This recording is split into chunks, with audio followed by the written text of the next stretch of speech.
Assalamualaikum warahmatullahi wabarakatuh. Eh, selamat selamat sore. Perkenalkan, nama saya Nisa Nabila Sandi. Di sini kami perwakilan kelompok dari kelompok 11 akan mempresentasikan tentang konsep dasar dan asuhan keperawatan pasien dewasa pada sistem perkembangan struktur uretral. Kelompok 11 terdiri dari Bella Puspitasari, kemudian Ainin Masfufa, Anissa Zahra, dan saya sendiri Nisa Nabila Sandi. Next.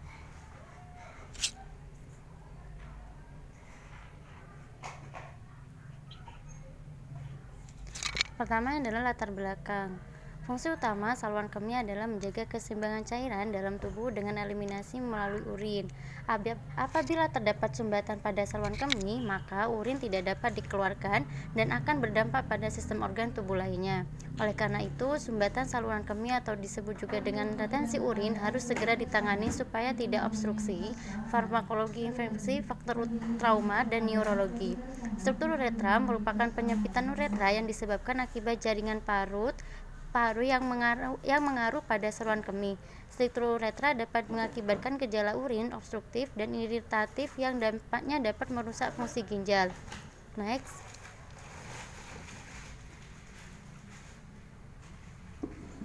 Kemudian epidemiologi, struktur uretra lebih sering terjadi pada pria daripada wanita. Hal ini disebabkan karena uretra pada wanita lebih pendek daripada uretra yang dimiliki pria. Segala sesuatu yang melukai uretra sangat berpotensi untuk terjadinya struktur. Salah satu penyebabnya struktur uretra yang paling sering adalah pemasangan kateter dalam waktu yang cukup lama. Next. Kemudian ini ada anatomi dan fisiologi sistem perkemihan. Bisa dilihat dari gambar tersebut, ada ginjal, kemudian ada saluran yang panjang, itu disebut dengan ureter. Kemudian ada kandung kemih seperti kantong dan kemudian uretra. Next.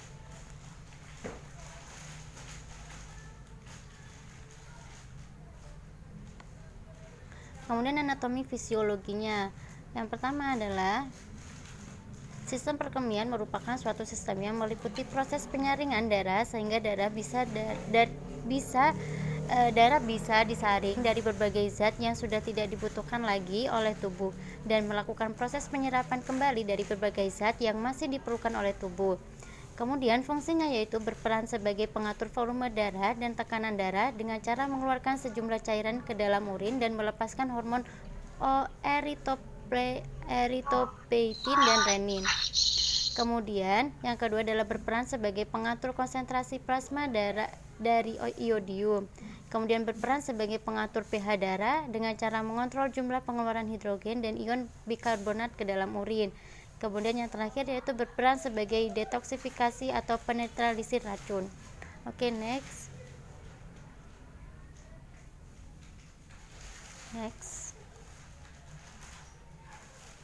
Kemudian definisi struktur uretra. Struktur uretra adalah istilah dari penyempitan suatu saluran perkemihan dan tujuannya mengeluarkan urin dari tubuh. Struktur uretra sering terjadi pada laki-laki dibandingkan dengan perempuan. Hal ini disebabkan adanya suatu perbedaan panjang dari uretra. Next.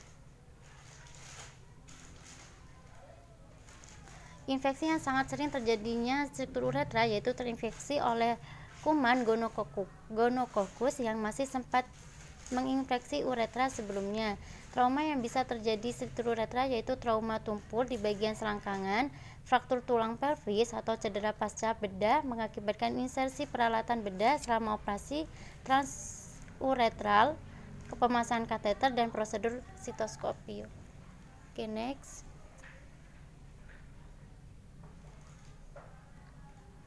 Etiologi atau faktor penyebab dan resiko. Yang pertama disebabkan oleh infeksi, kedua fraktur, ketiga trauma, keempat post operasi, kelima luka bakar, keenam peradangan, kemudian yang terakhir kongenital. Next. Klasifikasi struktur uretra. Yang pertama yaitu struktur uretra kongenital, yaitu struktur uretra kongenital biasanya sering terjadi pada daerah fossa navicularis dan pars membranes. Sifat struktur ini menunjukkan stasioner dan biasanya timbul timbul terpisah atau bersamaan dengan anomali saluran kemih yang lain.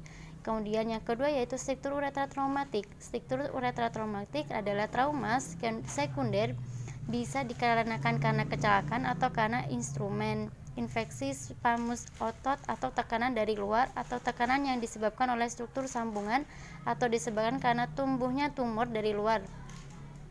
Kemudian yang ketiga yaitu struktur akibat infeksi. Struktur ini biasanya disebabkan oleh infeksi general. Timbulnya infeksi pada struktur ini lebih lambat daripada struktur traumatik. Oke, next. Tanda dan gejala.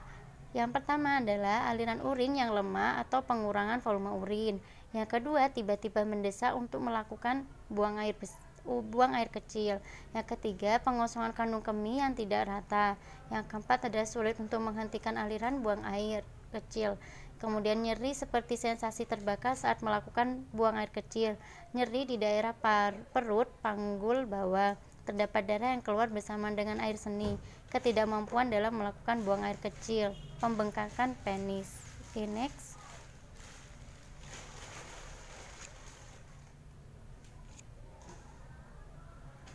Kemudian patofisiologinya.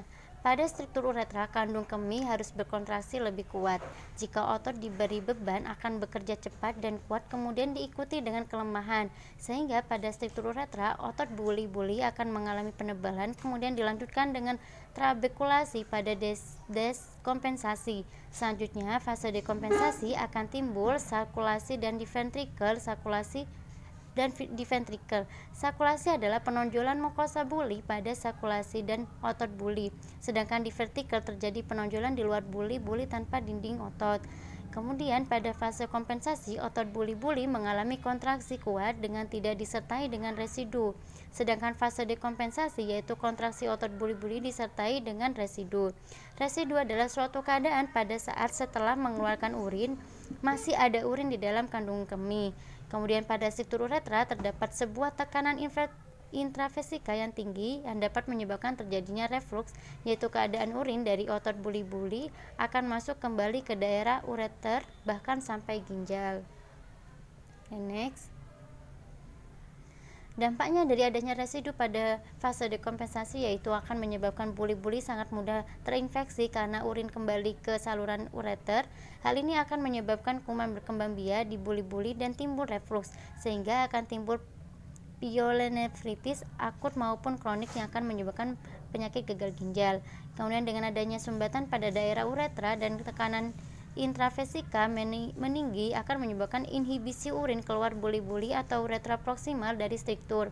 Urin yang terinfeksi keluar dari buli-buli atau uretra akan menyebabkan infiltrat urin, selanjutnya menyebabkan abses jika tidak cepat ditangani dan diobati. Okay, next. Prosedur diagnostik itu terdiri dari preoperasi, kemudian dilanjutkan dengan intraoperasi, kemudian terakhir adalah postoperasi. Next.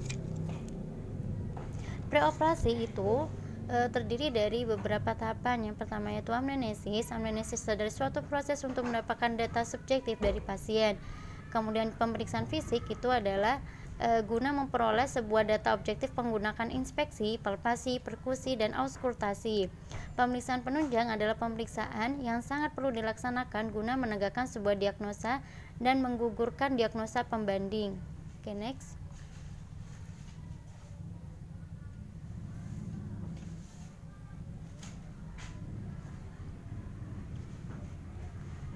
Next. Berikut ini adalah beberapa tahapan dari beberapa macam dari pemeriksaan penunjang. Yang pertama adalah sitoskopi. Pemeriksaan dengan menggunakan kamera fiberoptik yang dimasukkan ke dalam uretra hingga ke buli-buli. Kemudian yang kedua adalah pemeriksaan laboratorium, yaitu yang pertama adalah tes urin atau urinalis, metode yang dilakukan oleh dokter dengan cara mengambil sampel urin pada pasien dengan tujuan untuk mengetahui kandungan yang terdapat di dalam urin.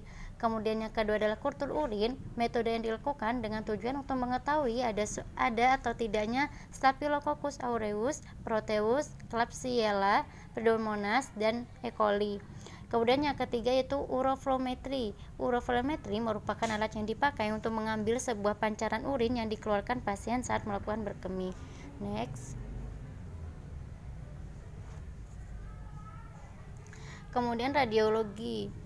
Radiologi merupakan sebuah prosedur diagnostik dengan kelengkapan uretrografi dan sistografi. Uretrografi dipakai dengan tujuan untuk mengidentifikasi letak obstruksi dan besarnya obstruksi pada uretra. Kemudian penggunaan ultrasonografi atau USG. Penggunaan ultrasonografi atau USG bertujuan dalam hal mengevaluasi struktur pada pars bulbosa.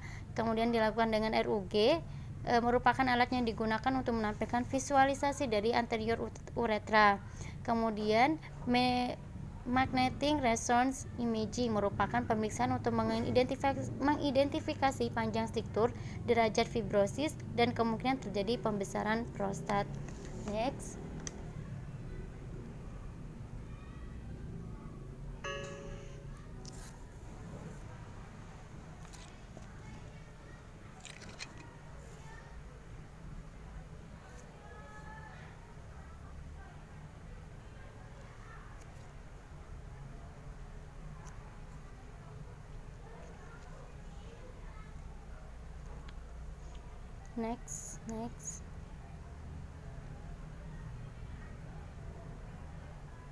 Kemudian persiapan di unit perawatan. Persiapan pasien di unit perawatan sebelum melakukan operasi.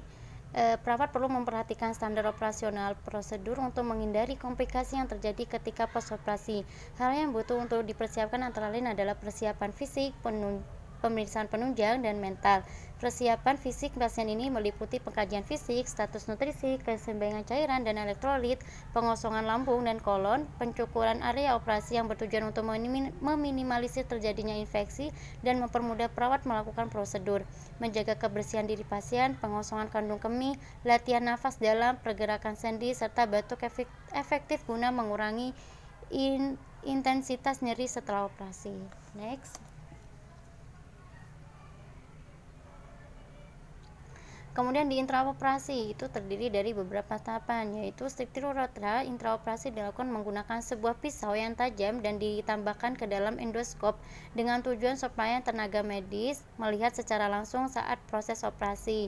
Yang kemudian melakukan insisi secara sirkumferensial dengan cara insisi secara multiple memakai sebuah pisau sachet atau pisau otis. Kemudian memakai pisau sachet jika mendapati kasus struktur uretra berat, serta memakai pisau otis apabila menemui kasus struktur uretra total atau belum berat. Jika uretrotomi yang berada di bawah penglihatan diperoleh hasil gagal secara langsung, maka dalam perbaikan operasi terbuka dibutuhkan tindakan ini. Struktur yang pendek yang mempunyai ukuran kurang dari 2 cm pada uretra depan atau anterior, maka perlu dilakukan eksisi dengan lengkap serta anastomosis secara primer. Kemudian jika masih memungkinkan, butuh melakukan eksisi pada segmen dengan luasnya yang lebih dari 1 cm dari ujungnya struktur. Tujuan dilakukannya tindakan ini yaitu penyembuhan pada post-operasi dan pembuangan spongiofibrosis. Kemudian struktur yang mempunyai panjang lebih dari 2 cm dapat diatasi dengan patch graft dengan cara melakukan insisi di bagian uretra di garis lateral untuk struktur yang dilakukannya lebih dari 0,5 cm. Cangkok dari kulit dapat diperoleh dari mukosa bukal dan kulit diperoleh dari penis. Next.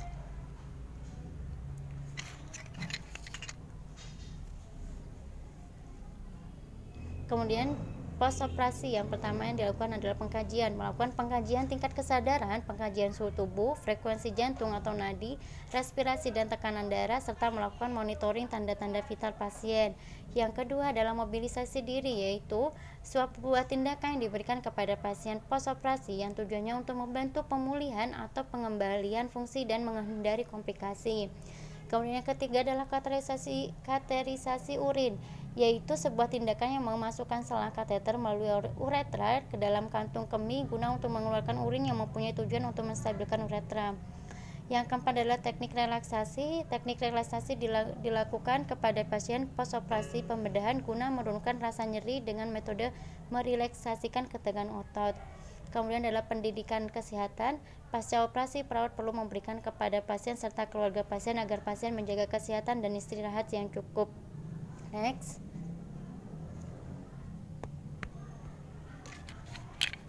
Penata laksanaan. Yang pertama adalah filling of Bugis untuk membuka jalan jika struktur menghambat pemasangan kateter. Yang kedua adalah medikamentose, analgesik non narkotik untuk mengendalikan nyeri dan medikasi antimikrobial untuk mencegah infeksi. Yang ketiga adalah pembedahan. Yang keempat bisa dilakukan terapi. Yang kelima bisa dilakukan trukalcistomi. Yang keenam bisa dilakukan bedah endoskopi. Yang ketujuh adalah plasti, dan yang kedelapan otis uretrotomi. Next.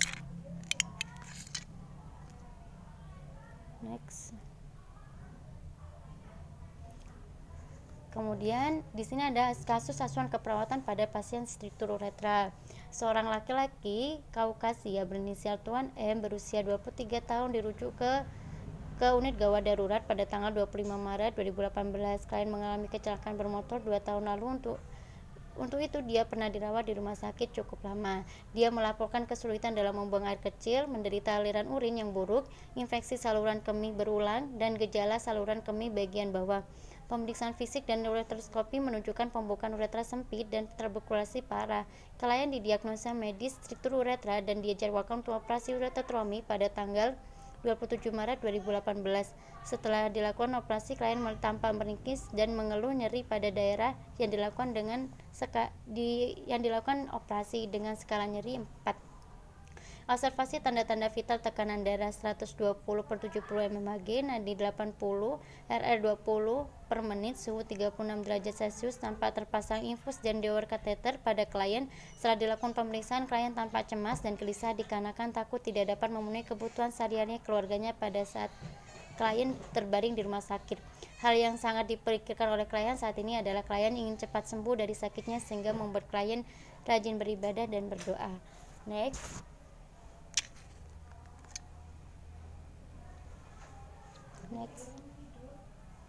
Kemudian identitas klien, nama Tuan M, kemudian nomor rumah sakit 00075, umur 23 tahun, pekerjaan petani, jenis kelamin laki-laki, status perkawinan kawin, agama Islam, tanggal masuk rumah sakit 25 Maret 2018, pendidikan sekolah dasar, tanggal pengkajian 27 Maret 2018, alamat Cambridge nomor 48, sumber informasi klien dan keluarga. Next.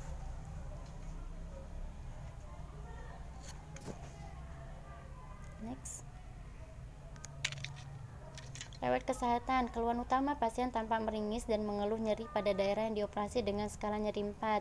Riwayat penyakit sekarang adalah seorang laki-laki Kaukasia berinisial Tuan M berusia 23 tahun dirujuk ke unit gawat darurat pada tanggal 25 Maret.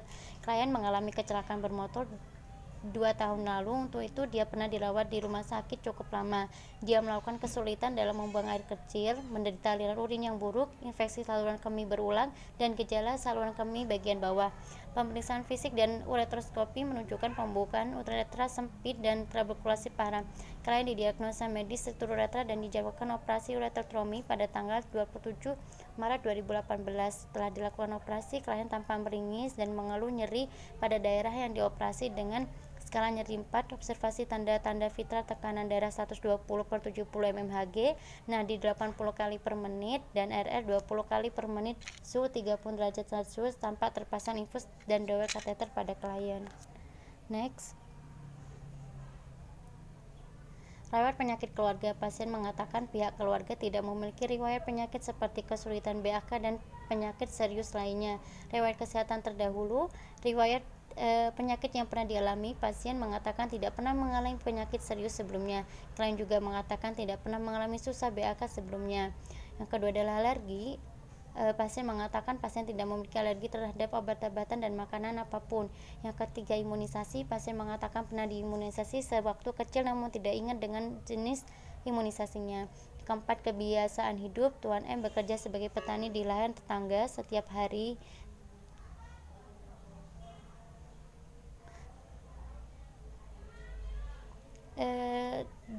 Setiap hari Tuan M berangkat pada pukul 6.30 dan pulang pukul 5. Di sawah, Tuan M biasanya melakukan pekerjaan tani seperti mencangkul dan bercocok tanam.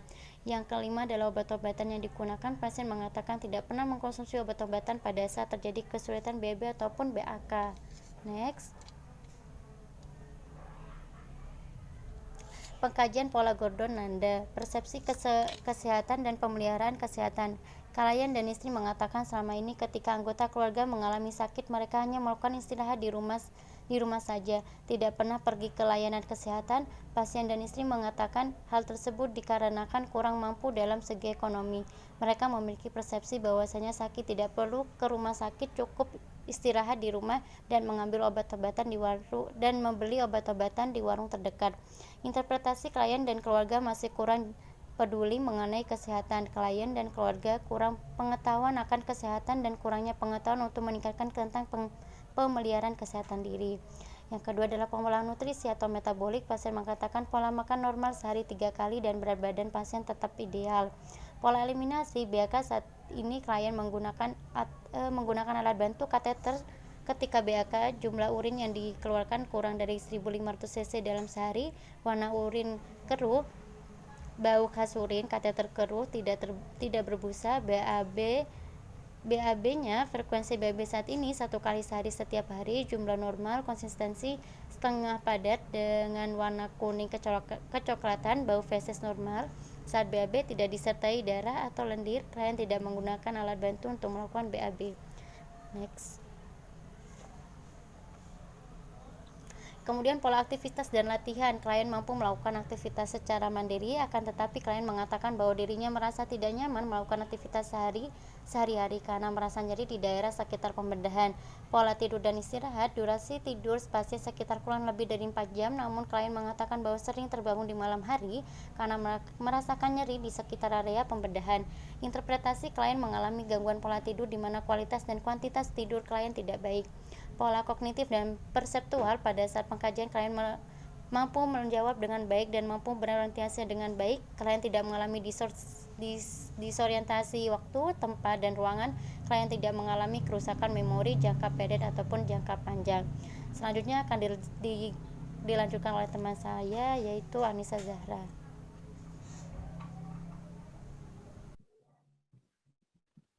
Baik, saya lanjutkan untuk pemeriksaan fisik. Pemeriksaan fisik B1 sampai B6, tanda vital,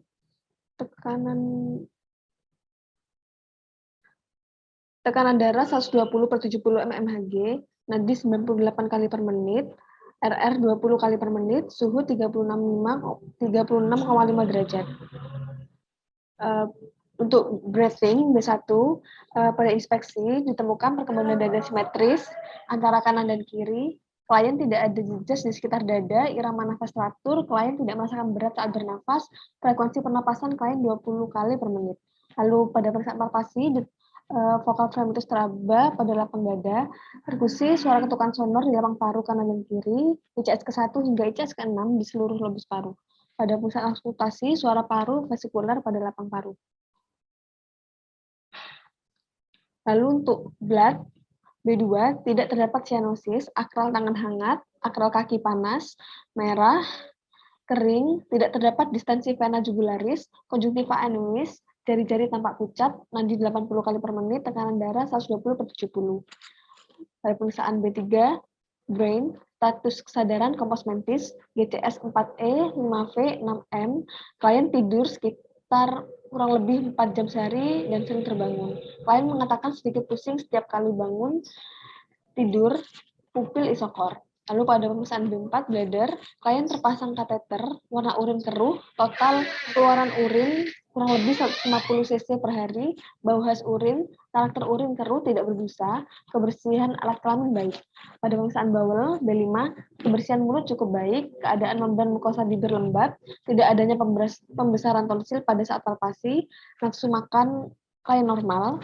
Selama di rumah sakit, klien BAB satu kali konsistensi setengah padat dan warna kuning kecoklatan.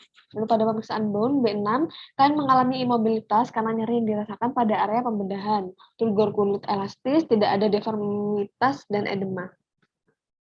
Lalu untuk pengkajian fisik head to toe, Pada pemeriksaan kepala dan rambut, saat inspeksi, bentuk kepala bulat simetris, tidak ada lesi, benjolan, jejas, rambut berwarna hitam, kulit kepala bersih, tidak berketumbi. Lalu pada pemeriksaan palpasi, arteri temporalis teraba, tidak ada nyeri tekan pada kepala, tidak ada rambut yang rontok, dan tekstur rambut halus. Lalu pada pemeriksaan mata, saat inspeksi ditemukan struktur mata simetris, tampak bersih, bulat, pupil normal, mata kanan kiri simetris, fungsi penglihatan normal, tidak memakai alat bantu. Pada pemeriksaan palpasi mata, tidak ada nyeri tekan pada daerah-daerah mata, tidak terdapat massa pada daerah periorbita. Lalu pada pemeriksaan telinga, pada saat inspeksi, bentuk telinga simetris, bersih, tidak ada benjolan, tidak ada jejas, tidak terjadi penurunan fungsi pendengaran, baik pada telinga kanan maupun telinga kiri, dan tidak ada lesi. Pada pemeriksaan palpasi, tidak ada nyeri tekan pada telinga. Lalu pada pemeriksaan hidung, inspeksi hidung simetris, bersih, tidak ada benjolan, tidak ada jejas, jalan nafas normal, septum nasal tampak bersih, tidak ada lesi. Pada pemeriksaan palpasi hidung, tidak ada nyeri tekan pada hidung. Lalu pada pemeriksaan mulut, bentuk simetris, mukosa bibir lembab dan tidak sianosis, gigi berwarna putih, lidah bersih, tidak ada gigi yang berlubang, tidak ada peradangan pada tonsil, pasien mampu menjulurkan lidah. Pada pemeriksaan leher, bentuk simetris, leher bersih, tidak ada jejas, tidak tampak pembesaran kelenjar tiroid leher, tidak ada nyeri tekan pada leher, vena jugularis normal, dan palpasi nadi karotis berirama normal. Tidak terdapat pembesaran kelenjar limfe, tidak terdapat pembesaran tiroid. Lalu pada pemeriksaan dada, pada saat inspeksi dada, tidak tampak lesi dan jejas pada dada, perkembangan dada simetris kanan dan kiri, tidak tampak kelainan bentuk dada. Pada pemeriksaan jantung, bentuk datar dan simetris di kedua sisi, tidak terlihat adanya ictus cordis, palpasi pada jantung tidak ada pulsasi, teraba di ICS 5 ml, selebar 1 sampai 2 cm, perkusi peka pada ICS 4 hingga 6, daerah sinistra sternum, pada auskultasi irama dan frekuensi jantung terdengar reguler, S1 S2 tunggal, tidak ada bising. Lalu pada pemeriksaan paru-paru, inspeksi gerak napas simetris, bentuk dada simetris, tidak ada kelainan bentuk. Otot pernafasan juga bekerja dengan baik. Lalu pada palpasi, vokal fremitus teraba pada kedua lapang paru, gerakan dada simetris. Perkusi, batas atas fossa supraclavicularis kanan kiri, batas bawah IGA 6 MCL, IGA 10 scapularis, IGA 8 MAL, paru kiri lebih tinggi, sonor sampai batas ICS 5. Lalu pada auskultasi, bunyi pernafasan vesikuler pada semua lapang paru dan tidak terdapat suara paru tambahan pada kedua lapang paru. Lalu pada pemeriksaan abdomen, abdomen berbentuk datar, simetris, tidak tegang, bersih, tidak ada jejas. Bising usus terdengar 12 kali per menit, tidak ada bising aorta, tidak terdapat nyeri tekan pada semua region abdomen, tidak teraba hepatomegali, hepatoma, dan splenomegali. Didapatkan bunyi dullness pada setiap region abdomen. Pada pemeriksaan urogenital, klien terpasang kateter, terdapat luka pasca bedah di sekitar genitalia, kondisi luka diperban. Lalu pemeriksaan pada ekstremitas, dilakukan pada ekstremitas atas dan bawah. Pada ekstremitas atas terpasang infus pada tangan kanan, kuku bersih, tidak ada kelainan bentuk jari. Tidak terdapat juga nyeri tekan pada tangan, akral hangat kering. Lalu pada ekstremitas bawah, bentuk simetris, tidak ada benjolan, tidak terdapat jejas dan lesi, tidak terdapat deformitas, tidak terdapat nyeri tekan pada ekstremitas bawah, akral terasa panas. Lalu pada kulit dan kuku, kulit warna sawo matang, tampak lembab, tekstur kulit elastis, terdapat luka pasca bedah di sekitar genitalia, tidak ada benjolan, kuku sedikit panjang, bersih. Lalu pada palpasi, turgor kulit lembab, kulit kuku normal. Lalu keadaan lokal, terdapat area luka pasca bedah di sekitar genitalia. Lalu kita juga melakukan pengkajian nyeri. Di sini ada PKRSD pada P, provokatif atau paliatif, nyeri terjadi karena adanya bekas pembedahan. Lalu pada quality, kuantitas, nyerinya seperti tusuk-tusuk dan terasa panas. Lalu pada region, jadi lokasi nyeri tersebut ada di sekitar area pembedahan. Lalu pada skala severitas, skala nyeri terukur 4. Lalu pada timing, Nyeri timbul setelah pembedahan dan terasa terus-menerus. Lalu pada pemeriksaan penunjang dilakukan pemeriksaan darah dengan HB 12,2 gram per dl, lalu HT 36 volt, leukosit 11.000, trombosit 308.000, glukosa darah 107 mg/sen.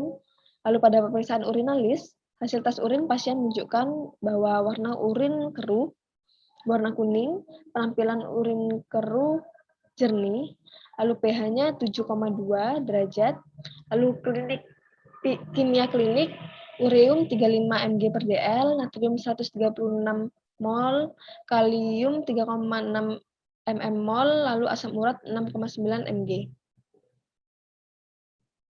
Lalu pada pemeriksaan selanjutnya, pada pemeriksaan uroflowmetri menunjukkan frekuensi deras pancaran saat miksi adalah 12 ml per detik. Lalu dilakukan uretrosistoskopi juga, terdapat adanya obstruksi saluran kandung kemih karena pembukaan uretra sempit dan trabekulasi parah. Lalu pada pemeriksaan radiologi, terdapat foto polos AP, pelvis, dan uretra dalam keadaan normal. Retrograde uretogram atau RUG, terdapat penyempitan atau pembuntutan uretra dari hasil foto iolar diketahui panjang penyempitan sebesar 4 cm. Berikut merupakan gambar dari foto dari hasil pemeriksaan radiologi pada pasien dengan struktur uretra. Baik, langsung diasun ke perawatannya. Jadi kita di sini menganalisis data. Yang pertama, dengan data subjektif, di mana klien merasakan nyeri dengan skala 4, klien merasakan nyeri secara terus-menerus, klien mengatakan nyerinya seperti terbakar, pasien mengatakan tidak nyaman dalam melakukan aktivitas karena merasakan nyeri di sekitar pembedahan, klien mengatakan sulit tidur karena merasakan nyeri di daerah pembedahan. Data objektifnya, klien tampak meringis kesakitan dengan nadi 80 kali per menit. Jadi etiologinya adalah agen cedera fisik, sehingga masalah yang kita angkat adalah nyeri akut. Lalu yang masalah kedua, dengan data objektif, leukosit 11 kali 10 pangkat 4 mm pangkat 3, terpasang infus, terpasang dower kateter. Jadi etiologi di sini adalah efek prosedur invasif dengan masalah risiko infeksi. Lalu untuk masalah yang ketiga, dengan data subjektif, di mana seorang klien ini mengatakan klien ini tampak merasa cemas dan gelisah karena takut tidak dapat memenuhi kebutuhan sehari-hari keluarganya. Jadi pasien ini juga mengatakan ingin cepat sembuh dari sakitnya sehingga klien saat ini rajin beribadah dan berdoa. Pasien juga mengatakan bahwa ia merasa cemas akan biaya pengobatan selama di rumah sakit. Data objektif, nadi 80 kali per menit, etiologinya perubahan status peran dan fungsi peran, jadi kita mengangkat masalah ansietas. Lalu yang masalah keempat, di mana data subjektif klien mengatakan tidak nyaman ketika tidur karena merasakan nyeri di daerah pembedahan.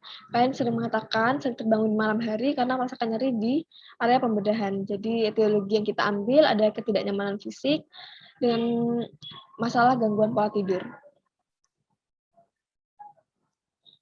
Dari analisa data tersebut, kita bisa merumuskan diagnosa. Yang pertama, nyeri akut berdasarkan agen cedera fisik, yakni proses pembedahan didasarkan pada klien yang merasakan nyeri secara terus-menerus. Klien mengatakan nyerinya seperti terbakar, pasien mengatakan tidak nyaman dalam melakukan aktivitas karena merasakan nyeri di sekitar pembedahan. Klien mengatakan sulit tidur karena merasakan nyeri di daerah pembedahan. Lalu diagnosa yang kedua, yakni risiko infeksi berdasarkan efek prosedur invasif didasarkan pada klien yang tampak mengatakan sulit tidur karena merasakan nyeri di daerah pembedahan. Lalu untuk masalah ansietas, berdasarkan perubahan status peran dan fungsi peran didasarkan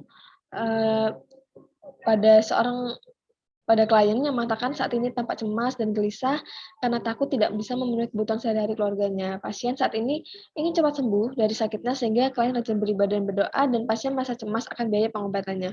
Lalu diagnosa yang terakhir, gangguan pola tidur berdasarkan ketidaknyamanan fisik didasarkan pada klien yang mengatakan tidak nyaman ketika tidur karena merasakan nyeri di daerah pembedahan. Klien sering mengatakan sering terbangun malam hari karena merasakan nyeri di daerah pembedahan.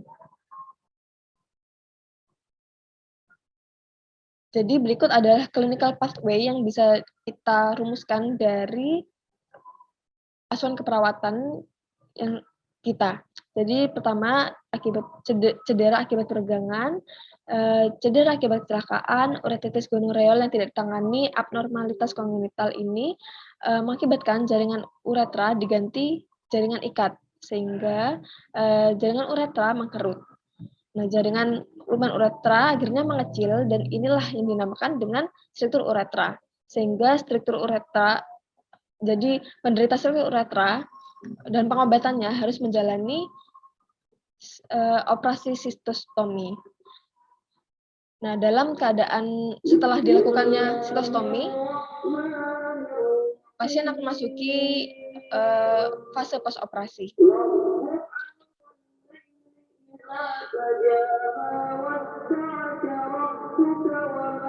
Baik, setelah dilakukan post-operasi ini, akhirnya terdapat luka post-operasi sehingga adanya agen cedera fisik, prosedur bedah.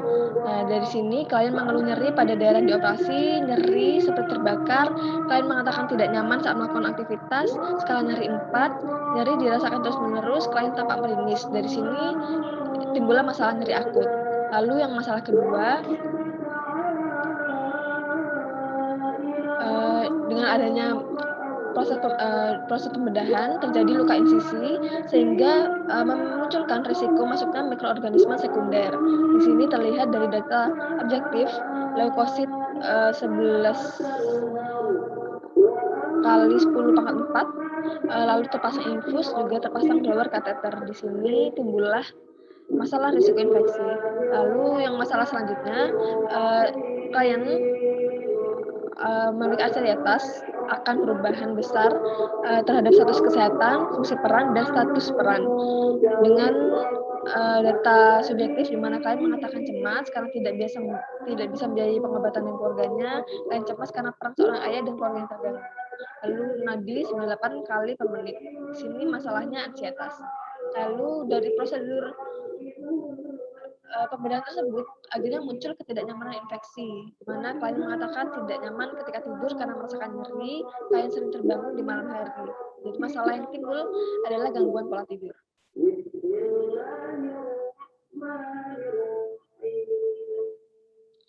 Baik, untuk setelah dilakukan diagnosa, kita merumuskan intervensi keperawatan.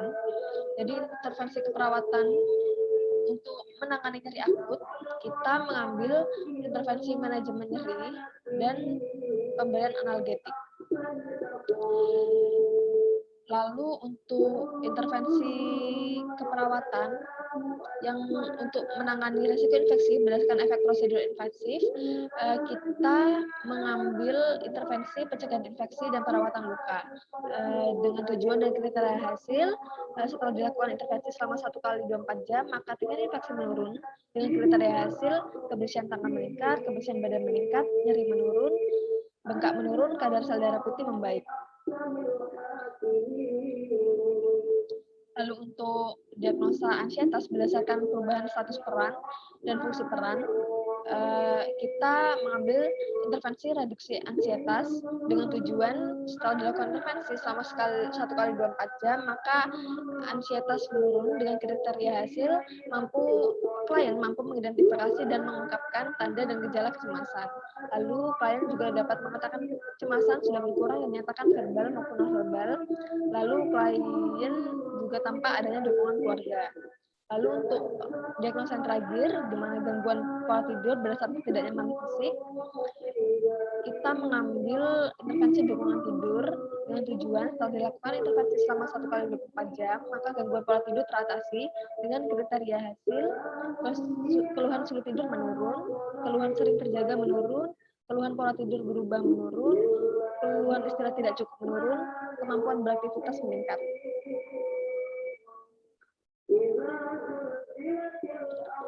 Baik, di sini adalah implementasi keperawatan.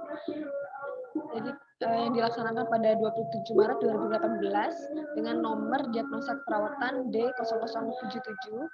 Yang pertama adalah manajemen nyeri. di mana kita melakukan identifikasi lokasi, karakteristik, durasi, frekuensi, kualitas, dan intensitas nyeri. Lalu identifikasi skala nyeri, memberikan teknik non-farmakologis untuk mengurangi rasa nyeri, menjelaskan strategi meredakan nyeri, melakukan kolaborasi pemberian analgetik. Lalu pada intervensi pemberian analgetik, kita mengidentifikasi karakteristik nyeri, memonitor tanda-tanda vital sebelum dan sesudah pemberian analgetik, menetapkan target efektivitas analgesik untuk mengoptimalkan respon pasien, menjelaskan efek terapi dan efek samping obat, lalu melakukan kolaborasi pemberian dosis dan jenis analgesik sesuai indikasi.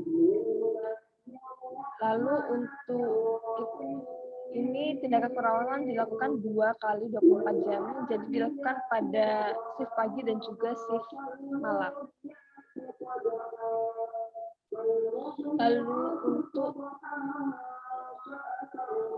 diagnosis selanjutnya dengan intervensi dilaksanakan pada 7 Maret 2018 juga dengan nomor diagnosa D0142, yaitu pencegahan infeksi dengan cara memonitor tanda dan gejala infeksi lokal dan sistemik, mencuci tangan sebelum dan sesudah kontak dengan pasien dan lingkungan pasien, menjelaskan tanda dan gejala infeksi, mengajarkan cara mencuci tangan dengan benar, melakukan kolaborasi pemberian antibiotik.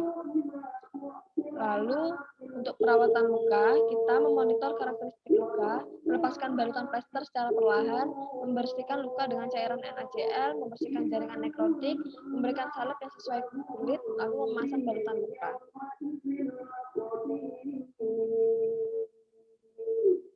Lalu untuk diagnosa selanjutnya yakni reduk untuk mengatasi ansietas, kita mengambil intervensi reduksi ansietas dilakukan pada 27 Maret 2018 dengan nomor diagnosa 0080, yakni dengan memonitor tanda-tanda ansietas verbal dan nonverbal, menciptakan suasana terapeutik untuk menumbuhkan kepercayaan, mengajarkan mengungkapkan perasaan dan persepsi, melakukan kolaborasi pemberian anti-ansietas, lalu melatih penggunaan mekanisme pertahanan diri yang tepat pada klien.